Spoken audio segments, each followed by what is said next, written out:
नमस्कार मित्रांनो, सुस्वागतम. लग्नानंतर होईलच प्रेम या मालिकेच्या आजच्या भागामध्ये आता पार्थ जो काही दागिना काव्याला करायचा असतो तर त्याबद्दल विचार करत असतो की असं त्या दागिन्यामध्ये वेगळं खास काय असेल आमच्या नात्याबद्दल. आणि तेवढ्यात तेथे आता पियू येते आणि ती पार्थला म्हणते की अरे पार्थ दादा, तुझ्याकडे एक छोटासा ब्रश आहे का. पार्थ तिला तो छोटासा ब्रश देतो. तर आता कशाला हवा आहे असं विचारतो. तेव्हा आता पियू म्हणते की अरे मी छोटंसं ते कॅलिग्राफची प्रॅक्टिस करत होते ना, त्यासाठी हवा आहे. तर आणि अरे दादा मी इथेच बसू का प्रॅक्टिस करायला असं विचारते. तर पार्थ म्हणतो की हो बस, काही हरकत नाही. तेव्हा आता पियू मुद्दाम तेथेच बसते आणि तिने पार्थ जे काही आणि काव्य हे दोघांचं नाव एकत्र आहे तर ते ती त्या ड्रॉइंग्सवर काढत असते आणि ते नाव आहे तर ते पार्थने बघावं म्हणून आता पियूची झटपट सुरू असते. छान असं नाव तिने त्या दोघांचं एकत्र काढलेलं असतं. तेव्हा मात्र आता पार्थ फक्त एरेझाऱ्या मारत असतो आणि कसला तरी विचार करत असतो. तर पियू आता हे सर्व बघून विचारते की अरे पार्थ दादा, मी मगाचपासून पाहते की तू नक्की असं कसला विचार करतोय आणि फक्त फेऱ्या मारतोस, कसला विचार करतोस. तेव्हा आता पार्थ म्हणतो की अगं वेगळे पण शोधतोय. तर पियू विचारते की अरे पण कसलं, आणि परत म्हणतो की नाही कसला नाही, मी काहीतरी विचार करतोय पण मला सुचत नाही. तर त्यावर आता पियू म्हणते की बरं ठीक आहे, मी आलेच 1 मिनिटात असे बोलून आता पियू धावतच बाहेर जाते. तर आता पार्थ विचारच करत असतो की अरे यार, का सुचत नाही मला सगळं, नक्की मी काय त्या दागिन्यामध्ये असं खास आमच्या नात्यातील एखादी गोष्ट बनवू. तर जर मला सिमेनन कॉफी मिळाली असती तर लगेच मला सुचलं असतं. तर आणि तेवढ्यात मात्र आता काव्य ही त्याच्यासाठी सिनेमन कॉफी घेऊन येते. खुश होत म्हणते की सिनेमन कॉफी. तर आता पार्थ खुश होत तिच्याकडे पाहत असतो. काव्य खुश होत आता कॉफी द्यायला पार्थकडे येत असते आणि तेवढ्यात मात्र आता पियूच्या ज्या वस्तू खाली पडलेल्या असतात तर त्यातून आता काव्याचा पाय घसरतो. काव्य खाली पडणार तोच लगेच पार्थ तिला अगदी धरतो आणि दोघे आता रोमॅन्टिक होऊन एकमेकांकडे बघत असतात. पार्थ तर काव्याकडे बघून खूपच हसतो. सारखा तो तिच्याकडे पाहत असतो आणि काव्य त्याच्याकडे. आणि तेवढ्यात तेथे आता जी काही कॉफी आहे ती सगळी आता त्या चित्रावर म्हणजे काव्य पार्थ त्या नावावर सांडलेली असते. आता हे दोघांचं सुद्धा लक्ष नसते. तर पियू हसतच येते आणि त्या दोघांना बघून हसत असते. आणि तेवढ्यात आता पार्थ आणि काव्य कावरेबावरे होतात आणि लगेच बाजूला होतात. तर आता पार्थ पियू समोर काव्याला म्हणतो की काय कसं चालतात तुम्ही, ती जर नसतो तर पडला असतात. काव्य चिडते. काव्य म्हणते की मग कशाला पकडायचं, नव्हते ना पकडायचे, पडून द्यायचं खाली, कशाला पकडलंस तुम्ही मला. तेव्हा आता पियू हसत असते. तर पार्थ म्हणतो की माझ्यासाठी तू सिमेनन कॉफी आणली होती म्हणून, आणि बरं झालं पडलात. आणि परत म्हणतो की असं कसं पडलात. तेव्हा आता लगेच काव्य म्हणते की बघा खाली पियूचे ब्रश आणि पेन्सिल पडलेले आहेत, त्यावरून माझा पाय घसरला. पियू मात्र हसत असते. तर पार्थ आता काव्याकडे बघत पियूला म्हणतो की असं कसं ग पियू, काही पण असं टाकून जाते. तर पार्थ काव्याकडे बघून हसतो. काव्य आता पियूकडे पाहत असते. तेव्हा आता पियू तर हसते आणि म्हणते की अरे अरे हे झालं तर चांगलंच झालं. तेव्हा आता पार्थ खूपच हसतो. तर आता काव्य विचारते की म्हणजे काय. तेव्हा आता पियू खुश होऊन म्हणते की म्हणजे दादाला जे पाहिजे होतं तर तेच झालं. तर पार्थ खूप खुश होऊन हसत असतो आणि हसून म्हणतो की हो खरं आहे. तर काव्या रागाने परत पार्थकडे पाहत असते आणि मुद्दाम आता तो पियूवर रागवतो आणि मुद्दाम काव्याकडे बघत म्हणतो की पियू काही कसं बोलतेस. काव्य पियूला ओरडते, 1 नंबरची आगाऊ झालेली आहे पियू तू. पार्थ मुद्दाम काव्यासमोर म्हणतो की हो पियू बदमाश झाली तू. आणि परत हळूच तो काव्याला म्हणतो की जे झालं ते छानच झालं. काव्य लगेच आता देशमुख म्हणून पार्थवर ओरडते. पार्थ म्हणतो की नाही, ते ब्रश वगैरे सांडले आहेत ना, ते पडले खाली, मी आता गोळा करतो. तर काव्य म्हणते की राहून द्या, काही नको, जरी ह्या पेन्सिलवरून आणि ह्या ब्रशवरून घसरून जर तुम्ही पडलात आणि तुम्हाला पकडणं मला काही शक्य नाही, मी हात जोडते. तर आता पार्थ म्हणतो की एकदा ट्राय करून बघूया आणि तो घसरण्याचं नाटक करतो. तर आता काव्य जोरात ओरडते की गप्प बसा, एकदम चूप चूप, एकदम चूप. आणि हे बघा मी हात जोडते, तुम्ही आणि तुमची ही आगाऊ बहीण मला डिस्टर्ब मात्र करू नका. आता हे जे काही आहे ते सगळं मी आवरते, ओके. तेव्हा मात्र आता काव्य खाली बसते आणि जे ब्रश वगैरे आहे तर ते आवरायला घेते.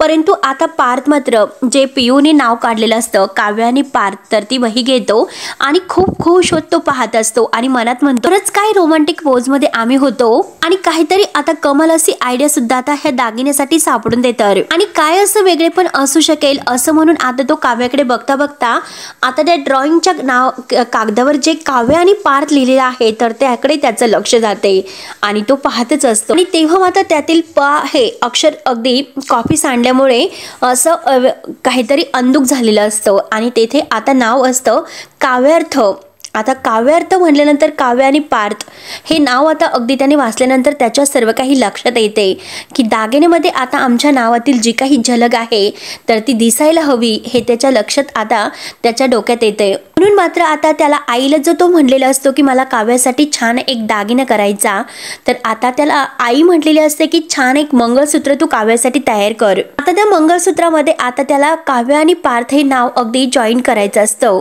आणि आता तो काव्यार्थ नाव वाचतो आणि आता सापडली म्हणून स्वतः खूपच खुश होतो आणि आमच्या नात्याची झलक सापडली असे खुश होत आपल्या मनात काव्याकडे बघत म्हणतो, नावाकडून नात्याकडे, वा खरंच। आता पार्थ खूपच खुश होतो। ही पिऊला आता पेन्सिल वगैरे आता ठेवण्यासाठी तिचं ते व्यवस्थित ठेवत असते, तिचं काही पार्थकडे लक्ष नसतं आणि ती हे सगळं आटोपल्यानंतर आता पिऊकडे बघून हसते। त्यानंतर आता जीवा हा कामावरून घरी येतो तर आता मानिनी त्याला विचारते की जीवा अरे तुझा आजचा दिवस कसा गेला ऑफिस मधील। आणि हे बघ मला मान्य आहे की जीवा अरे तुला मनाविरुद्ध वाट धरावी लागली तरी सुद्धा। तेव्हा आता जीवा विचारतो की आई तू अजूनपर्यंत झोपली नाहीस का। तेव्हा आता मानिनी म्हणते की अरे जीवा तुझा कामावर जाण्याचा पहिला दिवस होता तर अरे तू घरी आल्याशिवाय तुला बघितल्याशिवाय झोप लागेल का मला, आणि तुझ्या पोटात काही गेल्याशिवाय तर झोप मला लागणारच नाही आणि दिवसभर खरंच तू काम केलेलं दिसतं, दमल्यासारखा दिसतोस। तेव्हा आता जीवा हसतो आणि जीवा म्हणतो दिवसभर फक्त चारा खाणाऱ्या आणि गावभर हिंडणाऱ्या वळूला जर अचानक नांगराला झोपवलं तर दुसरं काय होणार आहे बरं। तेव्हा आता मानिनी म्हणते की अरे गप जीवा काही पण बोलू नकोस उगाच। त्यावर आता जीवा म्हणतो की अगं आई खरं तेच बोलतो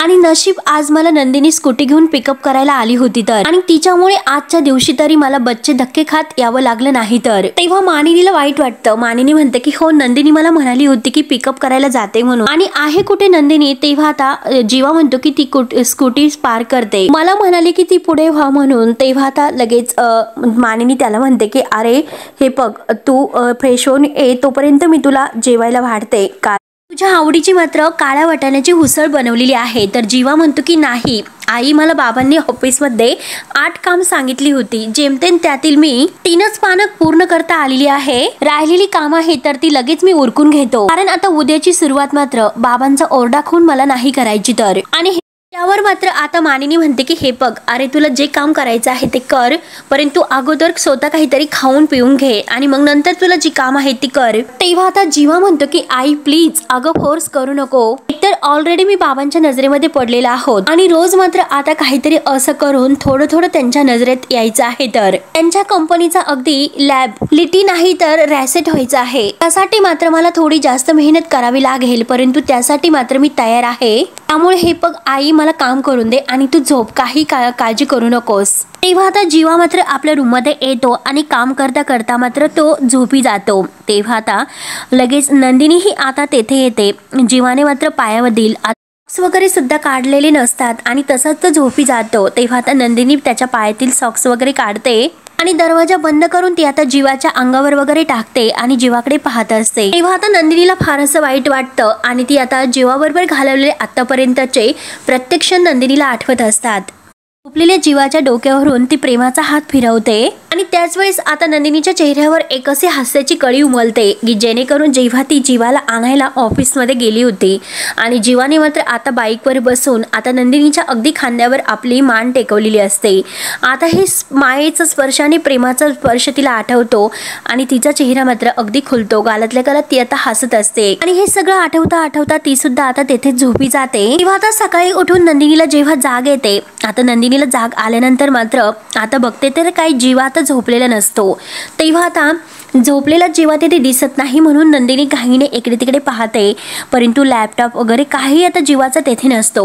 नंदिनी आता घाईने अगदी म्हणजे विचार करते की जीवा कुठे गेले असेल इतक्या सकाळी सकाळी, तिचा लॅपटॉप वगैरे काही दिसत नाही, नक्की कुठे गेले असतील। म्हणून मात्र आता ती पाहतच असते आणि लगेच ती जीवाला फोन लावते आणि आता जीवा ऑफिसला येत असतो। तेवढ्यात आता नंदिनीचा कॉल मात्र जीवा घेतो। तर नंदिनी विचारते की जीवा अहो इतक्या सकाळी सकाळी कुठे गेलात होता तुम्ही, म्हणजे अहो मला सांगून तर जायचं होतं। तेव्हा आता जीवा म्हणतो की हो अगं इतकं पॅनिक होऊ नकोस, अगं नंदिनी सकाळी तू झोपेमध्ये इतकी छान दिसत होती त्यामुळे मला तुला उठावंसच वाटलं नाही, आणि हे बघ ऑलरेडी मी आता ऑफिस पार्किंग मध्ये पोहोचलेला आहोत, त्यामुळे डोंट वरी। त्यावर आता नंदिनी म्हणते की काय म्हणतात इतक्या लवकर, आणि अहो जीवा अजून तर ऑफिस सुद्धा उघडलं नसेल। तेव्हा आता जीवा म्हणतो की अगं तेच तर, मग असेच समज मी आज ऑफिस उघडायलाच आलेला आहोत, कारण हे बघ अगं ऑफिसचा एम्प्लॉई सुद्धा असेल आणि ऑफिसचा म्हणजे वॉचमन सुद्धा असेल। त्यावर आता नंदिनी विचारते की मला हेच कळत नाही की कसली तुम्हाला इतकी घाई होती। तर त्यावर आता जीवा म्हणतो की ऑलरेडी काल बाबांनी मला खूप कामं दिली होती आणि मला कशी झोप लागून गेली हेच मला नाही कळाले आणि आज सकाळी जेव्हा उठलो तर त्याच भीतीने मला जाग आली होती आणि मी लगेच घाईने तयार झालो आणि ऑफिसला ते काम पूर्ण करण्यासाठी निघून आलो। तेव्हा आता नंदिनी म्हणते की अहो तुम्ही रात्री जेवला सुद्धा नाही आणि सकाळी सुद्धा इतक्या घाईने निघून गेलात, तब्येतीची सुद्धा तुम्हाला काळजी घ्यायला नको का? तेव्हा आता लगेच नंदिनी म्हणते की अहो हे बघा, काम करणं तर अगदी आहेच परंतु तब्येतीची काळजी घेणं हे सुद्धा खूप महत्त्वाचे आहे। तब्येतीची काळजी घ्यायला नको का? आणि हे बघ नंदिनी, अगं जरीही माझ्याकडून ऑफिसचं काम पूर्ण नाही झाले तरी सुद्धा आता वेळेत येऊन मी हे काम केले याचं तरी बाबांना थोडंसं काहीतरी वाटेल, म्हणजे बाबांच्या नजरेमध्ये मी थोडासा तरी उतरेल म्हणून हे सर्व मी करतोय। तेव्हा आता जीवा असं म्हटल्यानंतर नंदिनी म्हणते की अहो जीवा, मला आणखीन वाईट वाटेल आणि तुम्ही उपाशी असताना मात्र माझ्या घशाखाली घास उतरेल का? त्यावर आता लगेच जीवा म्हणतो की ओके हे बघ, दुपारचा लंच आहे ना तो मी अगदी व्यवस्थित करेल, नंदिनी तू काही काळजी करू नकोस। मग नंदिनी तू सुद्धा व्यवस्थित जेवण करायचं, स्वतःची काळजी घ्यायची, माझा विचार करायचा नाही आणि बाय करून तो आता फोन ठेवतो। तेव्हा आता नंदिनी म्हणते की अहो पण आता फोन कट केलेला असतो। तेव्हा आता नंदिनीला वाईट वाटतं। त्यानंतर आता इकडे वसवत्या देवाला हात जोडते आणि म्हणते की देवा, अरे आता तरी तू माझ्या ह्या रम्याच्या पदरामध्ये सूक टाक, तिचं जे काही पार्थची लग्न करण्याचं स्वप्न आहे ना तर ते पूर्ण कर बाबा आणि आमच्या गुरुजींचं भाकीत सुद्धा खरं कर। तेव्हा आता रम्या सुद्धा तेथे येते आणि देवाला हात जोडते। तर वसुहत्या तिच्याकडे अगदी खुश होत पाहत असते। तर वसुहत्या आता रम्याला विचारते की अगं हे काय, तू ऑफिससाठी तयार नाही झालीस का? रम्या म्हणते की हो अच्छा। तर वसुहत्या विचारते की हो अच्छा म्हणजे तू वर्क होम करणार आहे तर? तेव्हा आता रम्या म्हणते की अगं नाही आई, मी ऑफिसला जाणार आहे परंतु लंच टाइम पर्यंत जाणार आहे। अगं हे बघ, मुद्दामूनच मी लेट जाणार आहे। तर वसवत्ते विचारते की अगं मुद्दामून का लेट जाणार आहे? तर आता रम्या हळूच म्हणते की अगं आई, तो पेन ड्राईव्ह वाला माणूस आहे ना तो येणार आहे म्हणून मी जरा लेट जाणार आहे। तर ते ऐकून आता वसवत्तेला इतका आनंद होतो। वसवत्ते म्हणते की अगं काय सांगतेस? आणि अगं रम्या, तुला माहिती आहे का, देवाकडे तर आत्ताच मी तेच मागत होते आणि लगेच त्यांनी माझी इच्छा पूर्ण केली। परंतु मला सांग बरं, पेन ड्राईव्ह मध्ये काय म्हणजे मिळाले, काही मिळाले की नाही? तेव्हा आता रम्या म्हणते की काही मिळाले की काय हे अगदी तो मला घरी येऊनच सांगतो असे म्हणाला। तर आता वसवत्ते म्हणते की अच्छा घरी येऊन सांगतो असे म्हटल्यानंतर नक्कीच काहीतरी डाटा रिकवर झालेला असेल आणि हो येऊन ते त्याला घरी, म्हणजे घरी आल्यानंतर कळेल की त्या दिवशी मानिनी इतकी का भडकली होती ते आणि हे सुद्धा कळेल आणि ह्या सगळ्या प्रकरणाशी नेमकं काव्याचा काय संबंध होता। तर त्यानंतर आता इकडे पार्थ मात्र जो काही तो काव्यार्थ नावाचा कागद आहे तर तो मानिनीला दाखवतो। मानिनी म्हणते की एकदम मस्त, मला तर खूपच आवडलं, म्हणजे हे बघ एरवी तू जे बडबड करत असतो तर ती मला आत्ता कळते। तर त्यावर आता पार्थ विचारतो की आई, मी कसली बडबड करतो? तर आता मानिनी म्हणते की अरे तू नाही का मला काय ते तुमचं युनिव्हर्स बघत असतं, 11 वाजल्यानंतर काहीतरी इच्छा मागायची आणि डेस्टिनी मात्र तुमची इच्छा पूर्ण करते। पार्थ विचारतो की आई, पण त्याचं आता इथे काय? तर आता मानिनी म्हणते अरे हे सगळं काही त्या डेस्टिनीनेच घडून आणलं मिस्टर पार्थ, काव्यार्थ। तेव्हा आता पार्थ म्हणतो की आई, काव्यार्थ मला खूपच आवडले। तर तेव्हा आता लगेच मानिनी खुश होत म्हणते की मला हे आवडलं काव्यार्थ। दीपक, अरे तुमच्या नात्याला अर्थ देणारी एक अशी साजेशी ही डिझाईन आहे। तर त्यामुळे आता मी एक काम करते, विक्रमला सांगते आणि सांगते की तुमची मुलं कशी रोमांस करणार आहे तर तुमच्या पुढे गेलेली आहे तर म्हणजे मग बाबांना कसं थोडंसं वाईट वाटेल आणि ते सुद्धा काहीतरी विचार करतील बघ तू। तेव्हा आता पार्थ हसतो आणि आई, तू काय विचार करशील, तुझा काही नेम नाही तर असे म्हणतो। तेव्हा आता मानिनी म्हणते की अरे आमचं आपलं सेकेटिंग मध्ये काहीतरी चालू असतं, मला एक गोष्ट सांग बरं, तुझा काय प्लॅन आहे? तर आता काव्य म्हणजे पार्थ असे म्हणतो ही डिझाईन आहे ना आणि आता मात्र ह्या नावाचं एक असा मस्त दागिना मी त्याला बनवून देण्यासाठी सांगतो की मस्त दागिना बनवून दे म्हणून, आणि त्यांचे फिल्म होईपर्यंत दागिना तर रेडी होईलच। तेव्हा आता मानिनी विचारते की अरे दागिना म्हणजे मंगळसूत्रच ना? आणि काय रे पार्थ, मंगळसूत्रच करून घेणार आहे ना तू? तेव्हा आता पार्थ म्हणतो की अगं आई, मी काय म्हणतो, हे काव्यार्थ जे काही डिझाईन आहे तर एका सोन्याच्या चेन मध्ये आपण ती करून घेऊयात। तेव्हा मानिनी म्हणते की नाही, असं काही नसतं, आजकाल मात्र मंगळसूत्राची मंगळसूत्राचे सुद्धा जी नवऱ्याच्या नावाची डिझाईन आहे तर ती मंगळसूत्रामध्ये सुद्धा आता मुली वापरतात आणि ही तर एक फॅशन आहे. खरंच? पार्थ विचारतो की खरंच? तर मानिनी म्हणते की हो खरंच. त्यामुळे तू मंगळसूत्रच कर. तर पार्थ आता थोडासा चेहरा डिस्टर्ब करतो आणि म्हणतो की तरीही नकोच. तर मानिनी विचारते की का असं वाटतं तुला तुझ्याच बायकोला हे मंगळसूत्राची डिझाईन देण्यासाठी? का असं वाटतं? तेव्हा आता पार्थ म्हणतो की कारण कसं आहे की काव्यार्थ नावाचं मंगळसूत्र केलेलं त्यांना आवडेल किंवा नाही आवडायचं, त्या हे सर्व स्वीकारतील किंवा नाही स्वीकारतील हे मला कसं माहिती.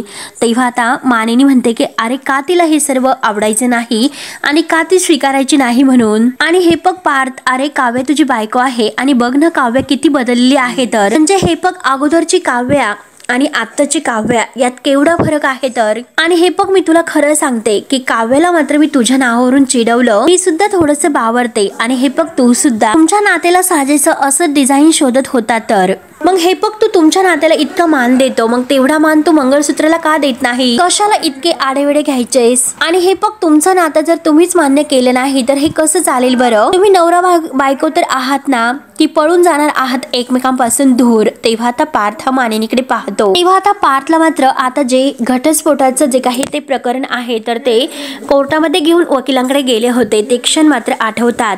तर आता मानिनी म्हणते की अरे काय झालं, इतकं कसला विचार करतोस? आणि हे बघ बरं ठीक आहे, तुला हवं ते तू कर, मी ज्वेलरला फोन करून ठेवते. आणि थांब, अरे मी जरा चहा ठेवलेला आहे गॅसवर, गॅस बंद करून येते. आणि जाता जाता म्हणते की वा काव्यार्थ हे खूप मस्त आहे. तर तेव्हा आता पार्थ सुद्धा खूप हसतो. त्यानंतर आता इकडे आता हा डाटा देणारा माणूस घरी येतो. आता तो फोनवर बोलत असतो. रम्या आणि वसवत त्या दरवाजात उभ्या असतात. रम्या आता त्याला म्हणते की ऐका हे बघा फोनवर तुम्ही नंतर बोला, परंतु आमचा जो काही तुम्ही पेन ड्राईव्ह नेला होता तर त्याचा डेटा रिकवर झाला का? तेव्हा आता तो माणूस पुन्हा फोन घेतो आणि हॅलो असे म्हणल्यानंतर वसवत त्याच्या हातातून फोन घेते आणि अगोदर फोन ठेव, तू आमच्या घरी फोनवर बोलण्यासाठी आलेला आहेस का? रम्या म्हणते की हो तेच ते. दोघी आता चिडतात आणि पेन ड्राईव्हचं काय झालं असं विचारतात. तर रम्या म्हणते की अरे दे लवकर. तेव्हा तो खिशातून काढतो आणि हा तुमचा जुना झालेला पेन ड्राईव्ह आणि यामध्ये मात्र तुमचा नवीन जो काही आहे ना तर तो डेटा रिकवर केलेला आहे. तर तेव्हा आता ह्या दोघी खूपच खुश होतात. तेव्हा आता तो परत फोनवर अगदी बोलायला घेतो. तर वसवत म्हणते की अगोदर फोन खाली ठेव आणि एक गोष्ट सांग बरं, सगळा डेटा रिकवर झाला का? तेव्हा मात्र आता त्याचा पुन्हा फोन वाजतो. तेव्हा तर तो फोन घेणार, तोच रम्या त्याच्या हातातून मोबाईल हिसकावून घेते. ती वेळेस सांगायचं तुला, आई तुला काय विचारते, सगळा डेटा रिकवर झाला का? तेव्हा आता तो माणूस म्हणतो की फक्त 8 सेकंद मी डेटा रिकवर करू शकलो. तेव्हा आता हे ऐकून वसवत म्हणते की काय फक्त 8 सेकंद? अरे तुला सगळा डेटा रिकवर करण्यासाठी सांगितलेला होता. तेव्हा तो माणूस म्हणतो की अहो या पेन ड्राईव्हचा इतका चुराडा झालेला होता तरी सुद्धा 8 सेकंदाचा डेटा मी रिकवर करू शकलो, हेच खूप काही आहे. आणि तो माणूस आता रम्याच्या हातातून आपला मोबाईल घेतो, मी येतो असे म्हणून तो निघून जातो. वसवत आणि रम्या चिडतात, मूर्ख कुठला, फक्त रम्या 8 सेकंद डेटा रिकवर झाला, काय हे रम्या? रम्या आता म्हणते की अगं आई निदान 8 सेकंद तर मिळाली, बघूयात काय त्यामध्ये. त्यानंतर आता नंदिनी इकडे जीवाला टिफिन घेऊन जायचं म्हणून छान असं स्वयंपाकाला लागलेली असते. अगदी खुश होती आता स्वयंपाक करत असते आणि काव्या आता दरवाजात येते आणि नंदिनी ताईला इतकं खुश पाहून काव्या खुश होते आणि नंदिनी जवळ येते आणि लगेच आता घट्ट मिठी मारते. नंदिनी म्हणते की काय काव्या काय हवं आहे? तर नंदिनी आता असं विचारल्यानंतर काव्या म्हणते की काय हवं आहे, मला तुझ्यापेक्षा चांगलं कुणाला माहिती असणार आहे बरं. आणि काय ग ताई तुझं काय सुरू आहे, काय चाललं हे सर्व? एकीकडे मात्र मी दिवस रात्र अभ्यास करते आणि तू इकडे किचन मध्ये काय काय करते? अगं घरभर घमघमा सुटलेला आहे, काय केलं आहे तू असं? तेव्हा आता लगेच नंदिनी म्हणते की अगं जीवांसाठी मी मशरूम पुलाव केलेला आहे, त्यांना आवडतो म्हणून. तेव्हा आता काव्या म्हणते की अगं ते तर ठीक आहे परंतु मला वेगळाच काहीतरी खमंग असा वास येतोय. तेव्हा मात्र आता नंदिनी म्हणते की अगं तुला जो काही खमंग वास येतो ना तो आहे डिंकाचा लाडू आहे ना तर त्यांचा. तेव्हा आता काव्याच्या डोळ्यात आनंद अश्रू येतात. ती खुश होत म्हणते की ताई तू डिंकाचे लाडू बनवलेस? नंदिनी म्हणते की तुला आवडतात ना डिंकाचे लाडू? मला माहिती आहे की आई दरवर्षी तुझ्यासाठी डिंकाचे लाडू बनवायची आणि काय म्हणायची की रोज एक डिंकाचा लाडू. आणि आता काव्याला लाडू भरवते, 1 कप दूध आणि झालं, दिवसभर सुद्धा भूक लागणार नाही आणि एनर्जी सुद्धा भरपूर. तेव्हा आता काव्या अगदी लाडू खात म्हणते अगदी परफेक्ट. आणि बघ ना ताई खरंच किती मस्त लाडू झालेले आहेत, खूपच छान. आणि काव्या खुश खुश होत लाडू खाते आणि काव्य आता नंदिनीला विचारते की ताई अगं खरंच तुझा खूप जीव आहे ना माझ्यावर. तेव्हा आता नंदिनी म्हणते की हो आहेच, खूपच जीव आहे आणि तुला माहिती आहे का तुझी बडबड, तुझं सिक्रेट ऐकायला मला किती आवडतं ते, आणि त्यात म्हणजे तू एवढी मोठी परीक्षा देती असं म्हटल्यावर माझी छोटीशी हेल्प तुला नकोय का. तर काव्य आणखीनच खुश होते आणि नंदिनीला घट्ट अशी मिठी मारते आणि थँक्यू सो मच ताई असं सुद्धा प्रेमाने म्हणते. Thank you for everything.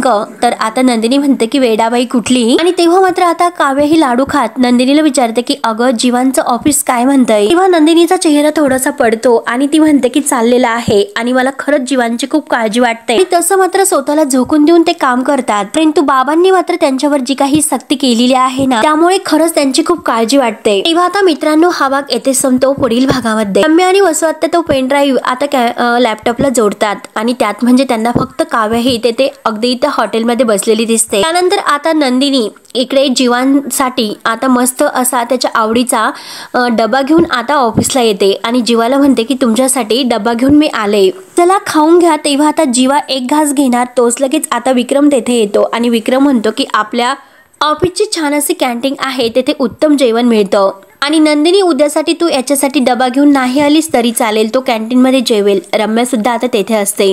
रम्याला तर खूपच आनंद होतो. त्यानंतर आता इकडे पार्थ सुद्धा अगदी काव्यासाठी जेवण तयार करतो आणि तिच्यासाठी जेवण घेऊन आता येतो आणि आपल्या हाताने तो तिला घास भरवत आणि म्हणतो की लग्नाच्या पंक्तीमध्ये मी तुम्हाला घास नाही भरवला, परंतु संसाराच्या बुकेमध्ये मात्र मी माझ्या हातून तुम्हाला घास भरवतो. आणि तो काव्याला घास भरवतो. काव्या खुश होत त्याच्याकडे पाहत असते. तेव्हा आता मित्रांनो पुढे काय होईल हे बघण्यासाठी आपल्या चॅनलला नक्की सबस्क्राईब करत राहा. धन्यवाद.